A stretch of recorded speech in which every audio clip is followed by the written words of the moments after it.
ஐந்து முகம் தோன்றி ஆறு முகம் தோன்றும் பெஞ்சமரில் அஞ்சேல் அஞ்சேல் என வேல் தோன்றும் நெஞ்சில் ஒரு கால் நினைக்கில் இரு காலம் தோன்றும் முருகா என்று ஓதுவார்னும் என எல்லாம் வல்ல திருமுருகப் பெருமானை மனமொழி மெய்களினால் வணங்கி மனமே மார்க்கம் ஆன்மீக சேனலின் நேர் பெருமக்கள் அனைவருக்கும் இனிய வணக்கம். இது கபிலவன யாத்திரை தொடர்பான மற்றொரு பதிவு. இந்த பதிவானது கபிலவனத்தில் இடம்பெற்ற விசேட அபிஷேகத்தை தொடர்ந்து கபிலவன கந்தனுக்கு இடம்பெற இருக்கும் பூசை வழிபாடுகள் மற்றும் அதனைத் தொடர்ந்து விசேட புளியமரத்தின் அருகே அமர்ந்திருந்து தியானம் செய்யும் ஒரு மிக உன்னதமான ஒரு பதிவாக காணப்பட இருக்கின்றது. இந்த பதிவை முழுமையாக பார்ப்பதற்கு முன் இதற்கு முன்னுள்ள அத்தனை பதிவுகளையும் பார்த்துவிட்டு வாருங்கள். அந்த பதிவின் தொடர்ச்சியாக இந்த பதிவு அமைய இருக்கின்றது.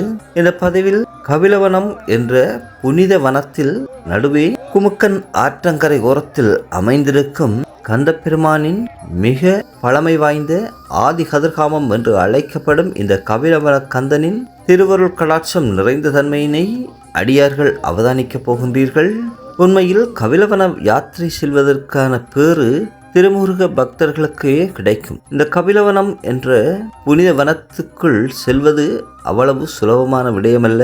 காட்டு யானைகளின் மிக அமைதியான தன்மையை அங்கு நாம் அறிய முடியும். உண்மையில் இந்த கபிலவன கந்தனை சிங்கள மக்கள் அதிகமாக பக்தி சிரத்தையுடன் வழிபடுவதனை இந்த பதிவில் காணுவீர்கள். சிங்கள மக்கள் கபிலவன கந்தனை அபிஷேகம் செய்து ஆலயத்துக்குள் எடுத்து வருகின்ற அந்த பக்திபூர்வமான நிகழ்வை இந்த பதிவில் காண இருக்கின்றீர்கள். தொடர்ச்சியாக பார்த்து மகிழுங்கள். அத்தோடு எமது மனமே மார்க்கம் சேனலுக்கு முதல் வருபவராக இருந்தால் சப்ஸ்கிரைப் செய்வதுடன் அருகிலுள்ள பெல் பட்டனையும் அழுத்திக் கொள்ளுங்கள். ஆன்மீகம் தொடர்பான பதிவுகள் உங்களை உடனுக்குடன் வந்து கிடைப்பதற்காக ஆன்மீக சிந்தனையாளர்கள் மட்டும் எமது சேனலை சப்ஸ்கிரைப் செய்து கொள்ளுங்கள். அத்தோடு உங்களுக்கு பிடித்திருந்தால் லைக் செய்வதுடன் உங்கள் நண்பர்களுக்கும் பகிர்ந்து ஆதரவினை வழங்குமாறு இறையன்போடு வேண்டி நிற்கின்றோம். நன்றி, வணக்கம்.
மேலும் இங்கு ஓர் விடயத்தை கூறியாக வேண்டும்.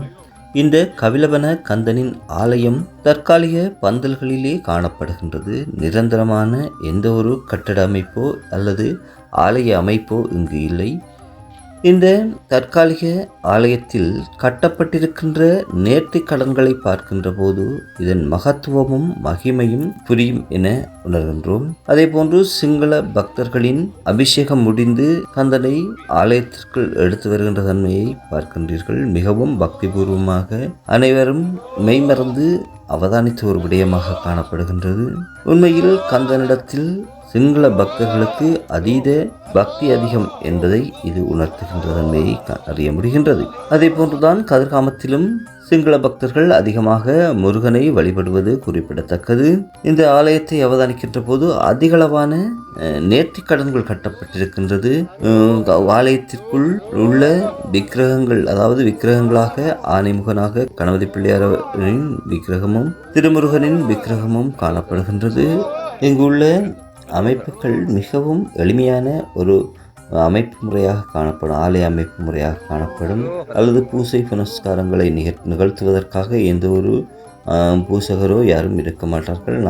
நாமே நிவேதன பொருட்களை வைத்து வழிபாடு செய்ய வேண்டியதாக காணப்படும். அல்லது பூசகரை அழைத்து செல்ல வேண்டியதாக காணப்படும். அதே போன்றுதான் இந்த வழிபாட்டு முறை. மேலும் எமது ஆன்மீக பதிவுகள் உங்களுக்கு பிடித்திருக்கும் என்று நினைக்கின்றோம்.